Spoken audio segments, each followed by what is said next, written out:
Chapter 2 cover कर लिया था और अब इसके साथ हमने चैप्टर 1 और 2 के 119 वर्सेस कवर कर लिए हैं। गीता में टोटल 700 वर्सेस हैं और अगर आप चैप्टर 14 से 17 हटा दें, जो I am not too interested in, तो बाकी जो चैप्टर्स हैं उनमें 600 वर्सेस हैं। तो अगर हमने 119 किया तो लगभग 20% ऑफ द वर्सेस हमने कवर कर लिया है and we have covered chapter 2 which is the most important chapter. एक आपको इंटरेस्टिंग चीज बताता हूँ, महात्मा गांधी ने भी गीता का एक इंटरप्रिटेशन लिखा है और उनका कहना था कि he said that the Gita is not only my Bible and my Quran, it is more than that, it is my mother. तो गीता के काफ़ी भक्त थे और उन्होंने कई जगह लिखा है कि मेरी ज़िंदगी में कई बार कठिनाइयाँ आई और जब भी मुझे कठिनाई आती थी तो मैं गीता में ढूंढता था वर्सेस और कोई ना कोई मुझे ऐसा वर्स मिल जाता था जिससे मेरे चेहरे पे एक मुस्कुराहट आ जाती थी and it would give me the spirit to fight. तो गांधी जी के बारे में ये भी मैंने पढ़ा है कि उन्होंने चैप्टर 2 के कुछ वर्सेस बिल्कुल बाय हार्ट याद रखे हुए थे और they actually used to inspire him the most, so he was also very influenced by chapter 2. So let's today do a quick recap of chapter 2, given that it's such an important part of the overall, songs of the Lord or Bhagavad Gita. इसके 4 part थे। पहले part में अर्जुन भगवान से plea करते हैं और literally कहते हैं कि मुझे बताओ, मुझे साफ साफ बताइए, आप मुझे इंस्ट्रक्ट कीजिए कि मेरे लिए क्या सही, क्योंकि मैं बहुत कंफ्यूज हूँ। उसके बाद भगवान 3 पार्ट्स में बताते हैं। पहले तो वो इटर्नल सोल के बारे में बताते हैं, अजर अमर सोल के बारे में बताते हैं और कहते हैं कि भाई ये तो हमेशा ही है, ये कभी मरता नहीं है और इसलिए तुम न किसी को मार रहे हो, न ही किसी को मार सकता है, न ये खुद मरता है, इसलिए किसी के लिए ग्रीव करना तो मतलब कोई सेंस नहीं है। उसके बाद वो बताते हैं कि तुम्हारी राइटफुल ड्यूटी क्या है और कर्म और योग क्या है और बताते हैं कि तुम्हारे सामने जो युद्ध है ये तुम्हारी राइटफुल ड्यूटी है। और उसके बाद वो बताते हैं कि जो सेल्फ रियलाइज स्थित प्रज्ञा है, जिसकी प्रज्ञा प्रतिष्ठित है, उसके क्या गुण है, ये बताते हैं। ये हमने कवर किया था चैप्टर 2 में।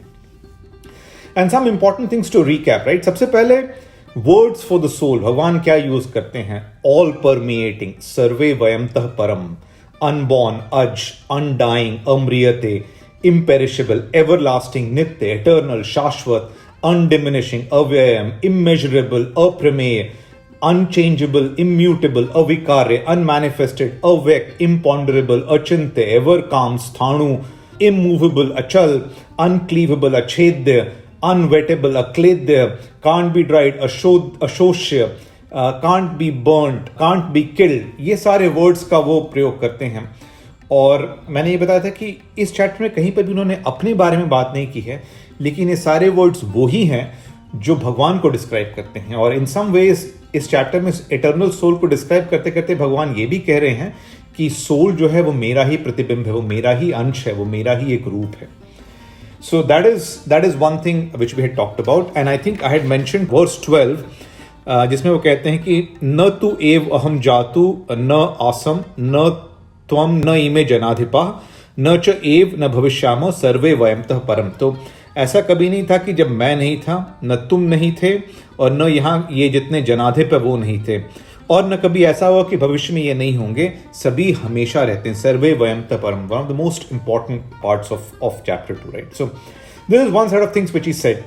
Then the second set of things was around, we talked about an analogy of waves, right? तो परमहंस योगानंद ने ये पूरे जन्म और सोल को वेव्स पे बात की है कि अगर आप वेव्स का जन्म देख रहे हैं, उसके बाद वो तट पे गिर के मर जाती हैं या पानी में ही उलट के मर जाती हैं, तो क्या उसका शोक मनाना, क्योंकि वेव्स तो बनती और खत्म होती रहेंगी और उसके बाद तो समुद्र मिल जाएंगे, समुद्र तो अनंत है, तो वेव्स के जन्म लेने या मरने पे क्या दुख मनाना, ये उनका इंटरप्रिटेशन था।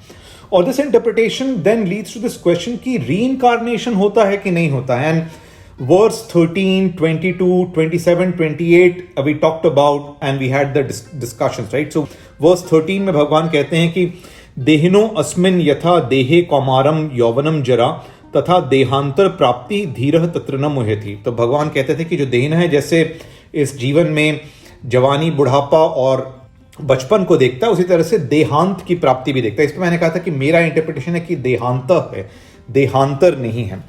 And then we had talked about verse 2.22 जिसमें भगवान कहते हैं कि वासांसी जीर्णानी यथा विहाय नवानी गृह्णाति नरोपराणी तथा शरीराणी विहाय जीर्णानी अन्यानी संयाति नवानी देही। मतलब जिस तरह से पुराने कपड़े को हटा के किनारे रख देता है और कोई नर दूसरे कपड़ों की तरफ जाता है, तो इस तरह पुराने जीर्ण शरीर को हटाकर दूसरे नए की तरफ देहना जाता है। And this leads to the question कि रीइंकार्नेशन होता है कि क्या ऐसा है कि आपकी मृत्यु उसके तुरंत बाद एक नए शरीर बन जाते हैं, एक वेव टूटी और उसके बाद एक नए शरीर में चली जाती है। And this is where I had said that look you know I don't follow this logic, because it is true that जिसकी मृत्यु उसका जन्म निश्चित है और जिसका जन्म हुआ है उसकी मृत्यु निश्चित है, ये अपरिहार्य है, जैसा कि भगवान वर्स 27 में कहते हैं। लेकिन ये भी है कि हर एक चीज शुरू में अव्यक्त है, एंड में अव्यक्त है, बीच में व्यक्त है, तो किस फॉर्म में व्यक्त होगी वो पता नहीं। और ये असेंबली लाइन प्रोडक्शन का कॉन्सेप्ट मुझे समझ में नहीं आता है। So if you remember I said कि वेव्स को अगर आप देखें तो they constitute for only 8% of the water in the ocean. A larger part of the water in the ocean moves actually through underwater currents. वो जमीन के अंदर के पानी की तरह समुद्र के अंदर के पानी की तरह मूव करता है। तो अगर वेव टूटी उसके बाद दूसरी वेव कब बनेगी किसको क्या पता, और वेव बने या ना बने, वो अंडर वाटर करंट की तरह बन जाए, किस स्वरूप में उसका नया जन्म होता है किसको पता। क्योंकि जो असत वर्ल्ड है उसमें फॉर्म्स चेंज होते रहते हैं। अब वाटर कार्बन डाइऑक्साइड के साथ मिलकर ग्लूकोज बन जाता है, फिर टूट के फिर वाटर बन जाता है, उसमें तो शायद फिर हाइड्रोजन ऑक्सीजन बन जाए। So who knows what is the next form, right. So I had said that ये देहांत वगैरह सब ठीक है, पुनर्जन्म होता है, but I don't buy the logic that spirit retains its identity after death and carries the karma, because फिर ऐसा क्या है कि भाई इतने सारे ह्यूमन सडनली धरती पे बढ़ गए हैं, 30 करोड़ के करीब थे सन 1300-1400 के आसपास, और आज करीब 750 करोड़ हैं। तो ऐसा क्या हो गया, right. So we talked about the analogy of waves being correct, लेकिन एक बार समुद्र में जब लहर टूट जाती है तो समुद्र में मिल जाती है, उसके अनंत में विलीन हो जाती है, उसका अपना फिर कोई अस्तित्व रहता है। What I had argued.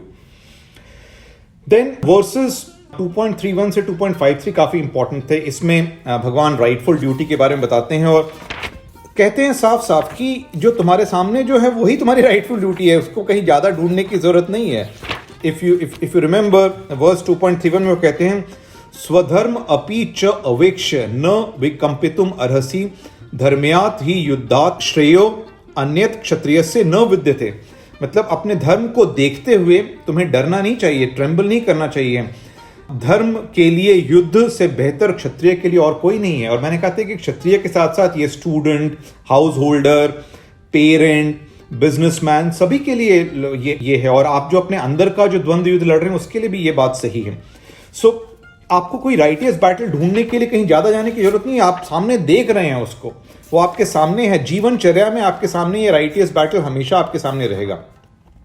और भगवान ये भी कहते हैं वर्स 33 में कि अथ चेत तू इमम धर्म संग्रामम न करिष्यसि ततः स्वधर्मम कीर्तिम च हित्वा पापम अवाप्स्यसि। अगर तुम इस धर्म संग्राम को नहीं करोगे तो अपने स्वधर्म और अपनी कीर्ति की हत्या करोगे और पाप को प्राप्त होगे। तो तुम्हें युद्ध लड़ना, ऑब्जेक्टिव इज द बैटल, उद्देश्य ये बैटल है जो लड़ना है, that is important. It cannot, karma is not without objective, this battle has to be fought. Then Bhagwan verse 37 में कहते हैं कि हतो वा प्राप्स्यसि स्वर्गम जित्वा वा भोक्ष्यसे महीम तस्मात् उत्तिष्ठ कौन्ते युद्धाय कृत निश्चय। मतलब जीत गए तो स्वर्ग मिल जाएगा, जीत गए थे तो धरती पर राज करोगे, और अगर मर गए तो भी तुम्हें स्ट्रगल करने की एक शक्ति मिलती है, तुम्हें लर्निंग्स मिलते हैं डिफीट से, which makes you much better fighter for the next battle which is to be fought the next day, क्योंकि ये बैटल तो कंटिन्यू। ये सारी चीजें भगवान ने कही थी। एंड देन वर्स 47 से लेके 53 तक में तो उन्होंने जो गूढ़ प्रिंसिपल से उनको बताया। उन्होंने कहा कि कर्म अकर्म से बेहतर है। वर्स 2.47 कर्मण्येवाधिकारस्ते मा फलेषु कदाचन मा कर्म फल हेतुर्भू माते संगोऽस्ति विकर्मी। असंग से, अकर्म से कभी अपना संग नहीं करना, तो कर्म अकर्म से बेहतर है। फिर उन्होंने कहा कि योग के साथ किया हुआ कर्म बिना योग के साथ किए हुए कर्म से बेहतर है। और तीसरा उन्होंने कहा कि ये सब करोगे तो तुम्हें एवरलास्टिंग पीस मिलेगी, यानी तुम शाश्वत शांति की तरफ जाओगे। ये वर्स 49 में सुन लीजिए, दूरेण ही अवरम कर्म बुद्धि योगात धनंजय बुद्धौ शरणम अन्विच्छ कृपणा फल हेतुः। मतलब बुद्धि और योग के साथ किया हुआ कर्म उस दूसरे कर्म से मच बेटर है, और बुद्धि की शरण में जाओ और फल के लिए अपना अटैचमेंट मत करो. So action has got to be done. Action needs to have objective. Action needs to have intelligence. और फिर हमने कहा था कि एक्शन स्किल के साथ होना है. वर्स 50 में भगवान कहते हैं साफ साफ, योगः कर्मसु कौशलम, कर्म में कुशलता ही योग है. So action is to be done with objective. उद्देश्य, निरुद्देश्य कर्म नहीं हो सकता, नियतन कर्म नहीं हो सकता, निर्बुद्धि कर्म नहीं हो सकता, और नहीं कौशल कर्म नहीं हो सकता. कर्म करते वक्त आपको बस ये ध्यान रखना है कि आप जो उससे फल मिलते हैं उससे अटैच नहीं हो जाएं. कर्म करते वक्त अपने इंद्रियों को संयमित करें, क्योंकि उसके बिना तो कर्म पर फोकस ही नहीं कर सकते हैं. और अगर कभी आपको फल मिल भी जाए तो ये मत सोचिए कि आप उसके कारक हैं. You are contributor, not a cause. So these were some of the essential learnings of chapter 2. I have quickly recapped because I think these are very important.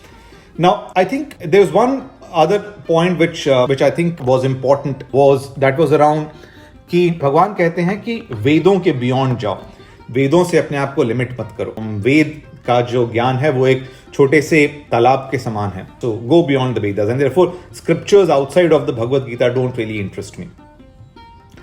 Now, अब कुछ चीज़ें आपको बतानी ज़रूरी हैं. सबसे पहली बात तो यह है कि हमने जितनी बातचीत की है उसमें कई जगह मैं परमहंस योगानंद से एग्री करता हूँ, कई जगह नहीं भी एग्री करता हूँ. अब इस पूरे चैप्टर 1 और 2 में मैंने कहीं भी क्रिया योग का वर्णन नहीं किया. योगानंद एक्चुअली क्रिया योग के बारे में बहुत बात करते हैं. क्रिया योग है प्राणायाम के तरीके से प्राणायाम करके और ब्रेथ कंट्रोल करके और अपने इनर बॉडी पे फोकस करके मेडिटेट करके ईश्वर को प्राप्त करना. वो काफ़ी बात करते हैं इसके बारे में.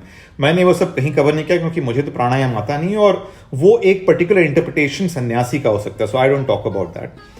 दूसरा, योगानंद काफ़ी कंपेयर करते हैं कृष्ण और क्राइस्ट को, एंड उन्होंने बाद में लिखा भी है कि कृष्ण जैसे ईस्टर्न सिविलाइजेशंस के लिए उन्होंने ये सारी सेल्फ रियलाइजेशन की बातें की, वैसे क्राइस्ट ने वेस्टर्न सिविलाइजेशन की बातें. तो वो काफ़ी कंपेयर करते हैं उन दोनों को और उसमें काफ़ी सिमिलैरिटीज उनको दिखती हैं. तो you should also be aware of that.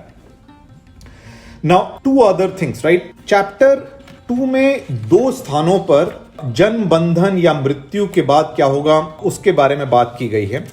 And I think in particular verse 72 is the one to look at कि ये क्या बोल रहा है और मेरा अपना इंटरप्रिटेशन क्या है. ये इंपॉर्टेंट है डिस्क्राइब करना क्योंकि आगे के चैप्टर्स में ये काफी आता है. तो वर्स 72 सुनिए. 72 है, एषा ब्राह्मी स्थिति पार्थ न एनम प्राप्य विमुह्यति स्थित्वा अस्याम अंतकाले अपि ब्रह्म निर्वाणम ऋच्छति. तो भगवान कह रहे हैं कि ये ब्राह्मी ये ब्रह्म स्थिति है, इसमें आने के बाद कोई भटकता नहीं है, और अंतकाल में भी अगर इसमें रहता है तो वो निर्वाण को प्राप्त होता है. तो ये निर्वाण क्या है? हम तो ये रोजमर्रा के युद्ध की बात कर रहे हैं. मरने के बाद, अंतकाल के बाद निर्वाण क्या होता है? And that is a question which should arise, right? Because I have argued that मरने के बाद तो सब कुछ स्पिरिट में मिल जाता है, ईश्वर में मिल जाता है. By the way, Paramahansa Yogananda भी कोट करते हैं कि मरना जो है that means a lot of things in Sanatan Dharma, right. कुछ जगह पे लिखा है कि हर breath is a life and death. कुछ जगह लिखा है कि every dream cycle is a life and death. Other interpretations हैं. सो मेरा अपना इंटरप्रिटेशन ये है कि जब भी आपके अंदर का संजय इंपार्शियल इंट्रोस्पेक्शन कर रहा है वो एक लाइफ और डेथ है, और जब आप एक धर्म युद्ध लड़ रहे हैं वो एक लाइफ और डेथ है. क्योंकि हर धर्म युद्ध में अगर आप जीतते हैं तो अच्छा है आप, लेकिन अगर आप हारते भी हैं तो आप स्ट्रगल के लिए स्ट्रेंथ गेन करते हैं, अपने फेलियर से लर्न करते हैं और उसको कैरी करते हैं अगले दिन के युद्ध में. और जब आप उस स्टेट में पहुंच जाते हैं जो ब्रह्म का स्टेट है, तब आप उसी स्टेट में अपने हर युद्ध में, चाहे वो बाहर का धर्म युद्ध है चाहे अंदर का धर्म युद्ध, हमेशा रहते हैं. सो फॉर मी अंतकाल का इंटरप्रिटेशन पूरे भगवद गीता में इसके आगे is about every introspection by the inner Sanjay और every dharmayuddha that you fight in life, right. और एक बार वो युद्ध खत्म हो गया तो उसका अंतकाल हो गया, उसके बाद फिर अगला शुरू होता है. तो अगर आप निर्वाण में हैं, इसका मतलब वो स्टेट ऑफ ब्लिस में आप कंटिन्यू करते हैं सभी फर्दर बैटल्स में. जैसे कि क्राइस्ट या गुरु नानक या भगवान बुद्ध के चेहरे पे वो जो शांति है वो हर समय है, क्योंकि अपने अंदर के धर्म युद्ध, बाहर के युद्ध में हर वक्त वो कैरी कर रहे हैं वो ब्रह्म स्टेट को, और वो तब निर्वाण में आ गए हैं. मरने के बाद के निर्वाण की बात मैं नहीं कर रहा हूं कि मुझे पता नहीं मरने के बाद क्या होता है. As far as I am concerned, soul meets with the spirit. That's it.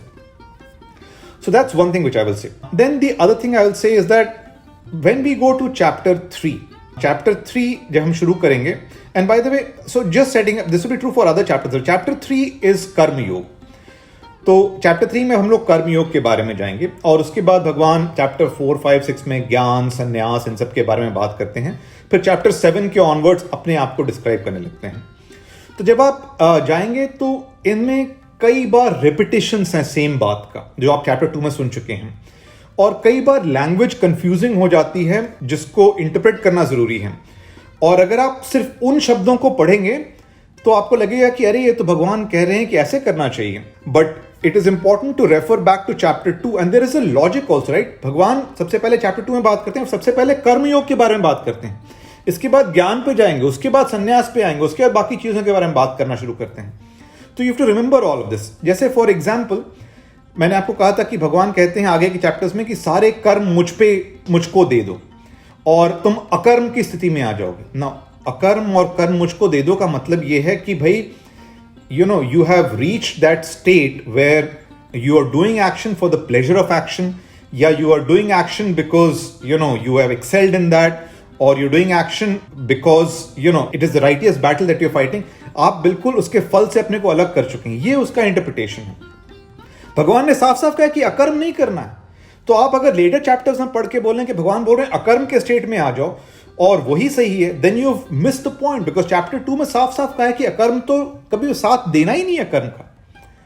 Similarly भगवान ने इस पूरे चैप्टर 2 में कहीं ज्यादा भजंती के बारे में बात नहीं की है. आगे के चैप्टर्स में वो काफी भजंती की बात करते हैं. इनफैक्ट एक समय वो कहते हैं कि मुझे नमस्कार करो, मेरा भजन करो. बट भजन जो है वो शुरू के चैप्टर में साफ साफ कह रहे हैं कि कर्म के थ्रू, ज्ञान के थ्रू, ध्यान के थ्रू, योग के थ्रू तुम्हारा सही रास्ता, राइट. उसमें मुझे भक्ति रखो, लेकिन करना वैसे. सो भजन जो है it is through these paths to god. It is not कि आप हाथ जोड़ के और हवन कुंड में बैठ के और यज्ञ और पूजा करने लगे. So I think that is also important to remember, right. Taken out of context, later chapters can be misused, and if you don't have the North Star of the second chapter, then you will get lost in the Gita. So that is where I will stop. I hope you find this interesting. Thank you.